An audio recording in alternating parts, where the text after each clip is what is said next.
And ako nang ibalik pawag sa mga kusana, despite sa mga busy from Monday to Saturday, kini ang atong outlet natap diri sa church.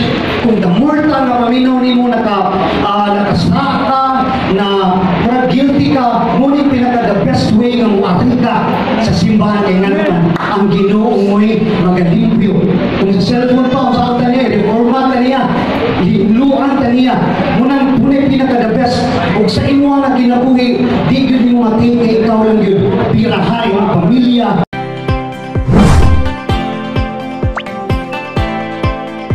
Pirahay mo minahal sa kinabuhi, pirahay mo mga friends kay nga naman. Nakita na ito nga, ubay-ubay na yun, pero hindi paawas na yun sa binublapakan na ito kung bilang Diyos. Kaya nga naman, wala yun sayang sa ating mga effort.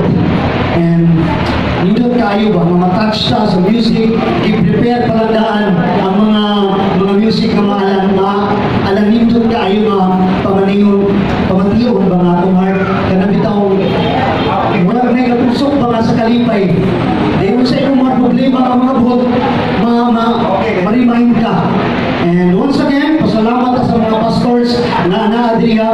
Ang kanina mga pastors, usually kang Pastor Liao, Pastor Bonnie Tanan, Pastor John Tanan, nag-pray na ang mga pastor sa inyo ha. Ngayon sa natong mga panalangin, tumanak sa mga pag-ampo, kanator tanan, kaninyo, kung labaw sa tanan, sa mga asawa sa pastors, sa mga leaders, o sa mga pastoral na natin. Amen? Amen. So, kawantay mo nga na yung mga song ng Magsaya. And this moment, ato lang yung tagaan o kanang kanta na kini siya original song na nabuhat ko ni siya. Ubay-ubay na actually at original song.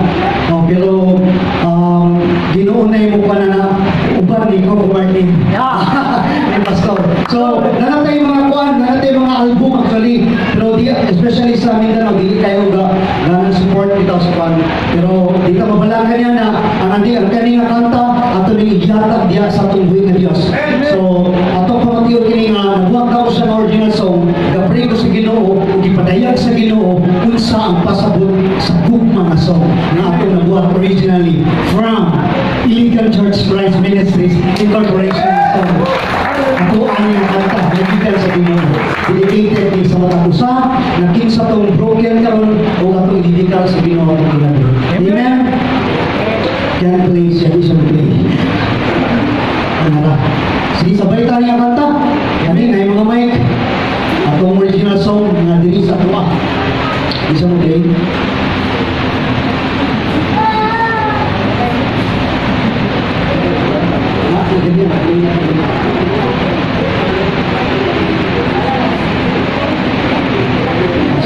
Okay, so gugma ang kaitulan na atong nagama ang pagkanta kay diyan mo makita na ang pinakalabaw sa tanan yun is ang gugma din sa Ginoo. Amen.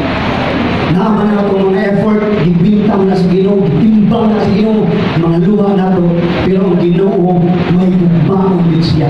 Bahala pag nakasaka, bahala pag kanang paminaw ni mo nga maglayo na sa Ginoo, pero ayaw Ginoo na kaya Ginoo, the more siya may gugma sa imo, kung iya yung ipasabot, hindi yung kanya buhian hangtod sa iyang pagkalit. Bisaya ni siya na song. Okay, sige. Ato pang di manigo. Kung sa buwan pa, kung sa pan pa, di ayo-ayo pag magmasahe ay gagawin. So, ingana no, na i-prepare pa. Actually, na-prepare na pero more something din ako siyempre. Pero, ingana no, atong makita. And ako lang ipaabot sa tanan. Kanina lang i-announce na to. And ako na pong ipaabot sa to ang Pastor Luyaw, na dito sa naaprubahan ta, na before pa ko nakalidri, na nag-willing na naaprubahan ta na ng requirements about sa Good Samaritan. Ang kanang sa Good Samaritan, tanan nga mga kapastoran sa Iligan, as long as na-qualify sila na pass, kung pasalamatan na to, kauban ni atong sa leader na si Brother Junard, uban sa mga teacher na kinahanglan dito para ma-qualify. So na-qualify ta na naatay Samaritan first boxes sa mga kabatanunan palakpakan nato. Nakapun ay books, ngayon, 1 na siya, 12 na siya ka mga kanang general bitaw pagtudlo sa bata sa tanan ng mga pastor sa all around the world na siya. So na provided na ang atong gitawag na certificate niya na o na atong mga pastor o pastor Liao o dili na sa tapoy ano sa mga bata surprise na natay basta regalo matag bata na. Amen. God willing kay nana mo sa mga 80% kay kung may kulang na God willing kung sa po akong request na boxes maabot dito para ayan na nato para isunod ko kayo na hindi patagaan ba kung hindi ka ni musimba ina ang muro patagaan kung ayan na nato ipaabot yun pag naana utawag na tanan na maybe this month or next month pagtawagan na naibuha ng pila o boxes para sa atua klaro na yun na manawag na palapakan na itong Bika Diyos. Okay, so sige, kinis niya sa once again original song nato Legal Church of Christ Ministries Incorporations no sa tanan diri Pastor Liao sa tanan ng pastoran atong kantahan sa baita mga tata kadiri ani nga song atong dita atong kinabuhi karon oras na sige sabay ta sa iyo ning kanta.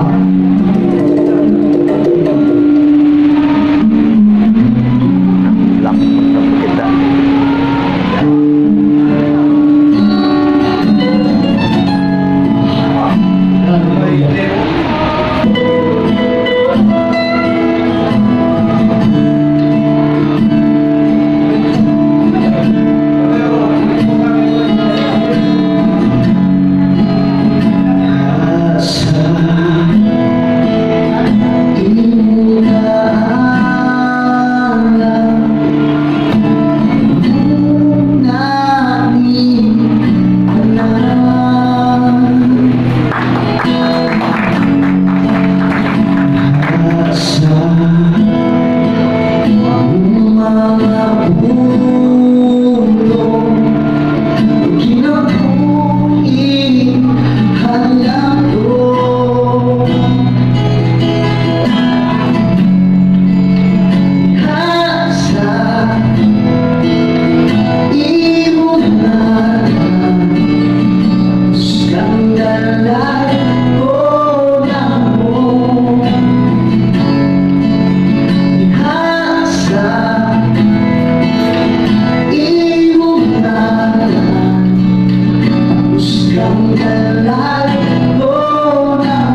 may pabot sa Ginoo nga bisita sa karon.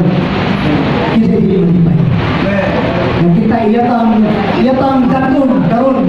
Kita na dili ba ever. Kung kuwan sa Ginoo, kinsa bay di malipay niya. So say amen? Amen. Munang bless jud kay matagusa na nakaari mo.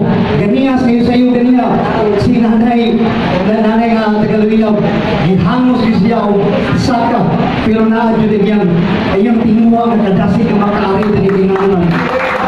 Kaya na-bless si nanay sa pagbuhay ng Diyos. Munang kita mahinunta na sige lang Lord, exercise mo kay nanay. Amen. Rapakan ang buhay ng Diyos. Amen. If you have Bible with you, atong pagkabligan diya sa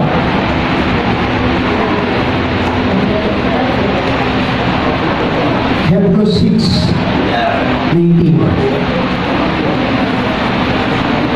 And before ta mo basa sa Hebrews 6:19, atong nasa icebreaker day, nasa atong mga sermon intense kayo, pero ang Ginoo man diri ka kuan sa tuwa.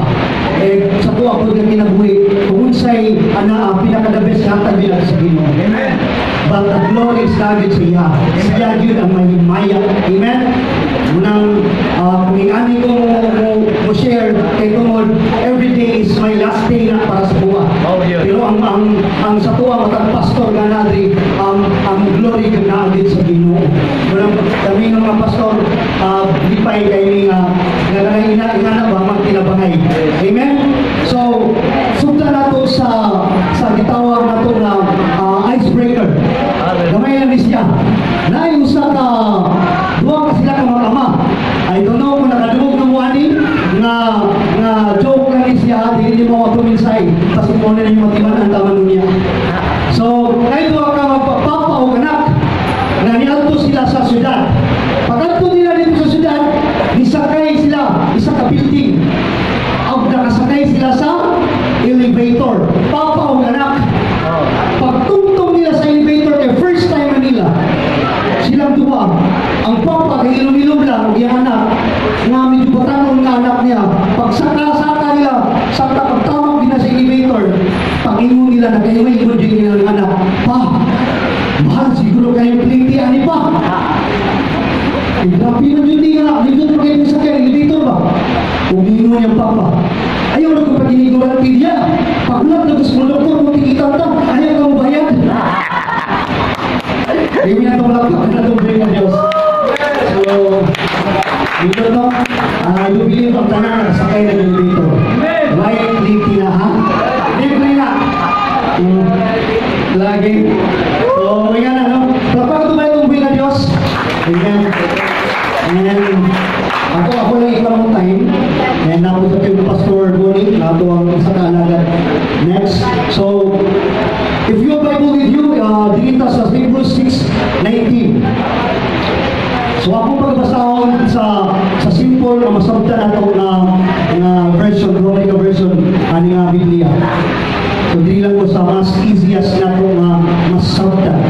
And we have this Hebrews 6:19, gingon diri that we have this as sure and steadfast anchor of the soul, a hope that enters into the inner place behind the curtain. So naa diri ang nastrukta, ang main point this morning na ito pagkagutluan is ang word diri na anchor. Muna ako magbalik na po na matulpa sa share ni Pastor Marlon, ang Griego kilala niya is ankiras. Kung sa may pasabutan na, kung may word anchor, kabantay mo ang mga papa o siman, kabantay mo na kung sila o sa kakapitan ng iyang papa o siya sa kawas sa ilang gate, na dyan ay makita ni mga angkla kapasabot ka mong papa dahil kay Guarda. Kasiman. Munang giingon diya, pero aside na behind na is diya yung makita na usa ka kapitan. Kung kapitan ka, then siman ba ka, nagabutang ka kaangkla diya, nasa inuwa na una-una ni kini dili basta-basta yan kay bayo ako sa natin.